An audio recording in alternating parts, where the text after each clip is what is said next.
Assalamualaikum warahmatullahi wabarakatuh dan selamat pagi. Izin perkenalkan diri, nama Muhammad Arif Rahman, NIT 2442130, kelas Teknik 4 Eko. Baik, di sini saya akan menjelaskan perbedaan komunikasi on-board dan ashore. Dalam dunia pelayaran dan kemaritiman, komunikasi memiliki peranan yang sangat penting untuk menjaga keselamatan, kelancaran operasional, serta koordinasi antar pihak yang terlibat. Tanpa komunikasi yang baik, kegiatan pelayaran dapat mengalami hambatan, bahkan menimbulkan kecelakaan. Secara umum, komunikasi di dunia maritim dibagi menjadi dua jenis utama, yaitu komunikasi on-board dan komunikasi ashore. Keduanya memiliki fungsi, tujuan, media, serta karakteristik yang berbeda. Yang pertama itu pengertian komunikasi on-board. Komunikasi on-board adalah komunikasi yang terjadi di dalam kapal atau antar personal yang berbeda di atas kapal.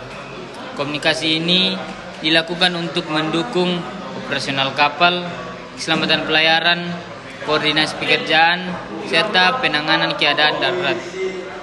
Tujuan komunikasi on-board yaitu menjaga keselamatan kapal. Komunikasi digunakan untuk memberikan informasi mengenai bahaya, kondisi cuaca, kerusakan mesin, kebakaran, dan man overboard. Selanjutnya, meningkatkan koordinasi antar kru.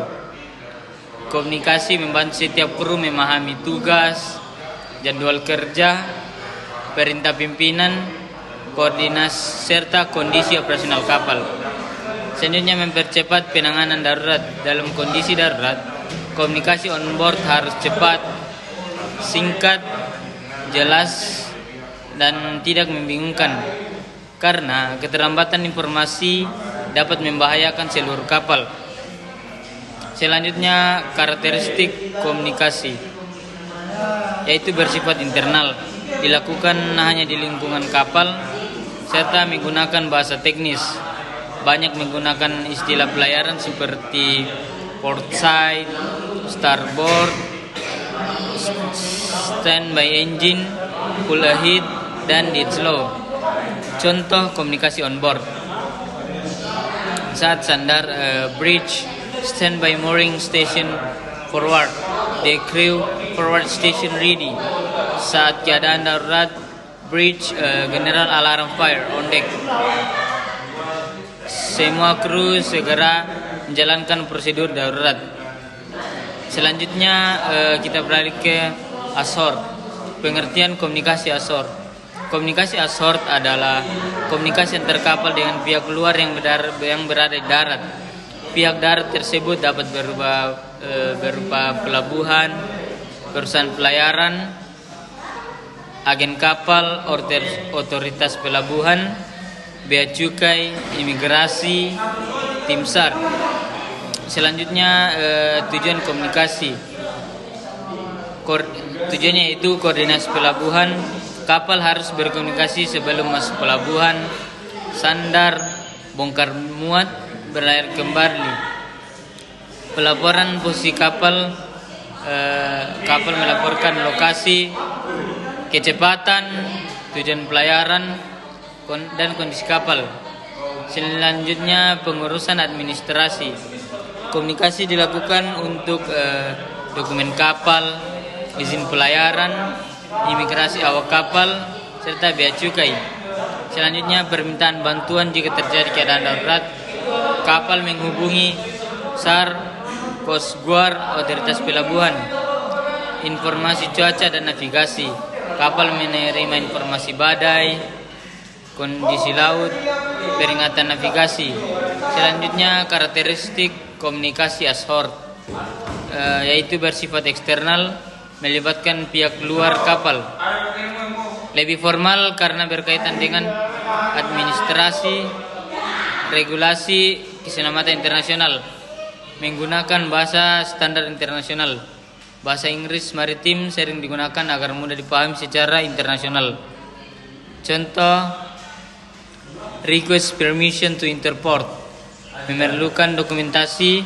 Banyak dokumentasi ashore dicatat sebagai logbook, email, dokumen resmi, Selanjutnya media komunikasi Ashore. Media komunikasinya yaitu radio VHF, media utama komunikasi kapal dengan pelabuhan. Channel pentingnya yaitu channel 16 or distress dan calling. Selanjutnya satelit komunikasi digunakan untuk komunikasi jarak jauh. Selanjutnya email untuk pengiriman dokumen dan laporan. Selanjutnya telepon digunakan saat kapal berada dekat jaringan darat. Selanjutnya GMDSS atau Global Maritime Distance and Safety System, sistem komunikasi keselamatan maritim internasional. Fungsinya mengirim sinyal bahaya, informasi keselamatan, dan komunikasi darurat. Contoh komunikasi Ashore: permintaan izin sandar or port control. This is Nusantara requesting brief information. Selanjutnya laporan posisi: current position 5 degrees south, speed 12 knots. Permintaan bantuan: mayday, mayday, and mayday. Kesimpulan, komunikasi internal di atas kapal yang bertujuan mendukung operasional dan keselamatan awak kapal. Sementara itu, komunikasi Ashore adalah komunikasi antara kapal dan pihak darat untuk mendukung koordinasi pelayaran, administrasi, dan keselamatan maritim. Keduanya saling melengkapi dunia pelayaran modern karena keselamatan dan kelancaran operasional kapal sangat bergantung pada komunikasi yang efektif, jelas, dan cepat. Baik, itulah penjelasan dari saya. Kurang lebihnya mohon dimaafkan. Assalamualaikum warahmatullahi wabarakatuh.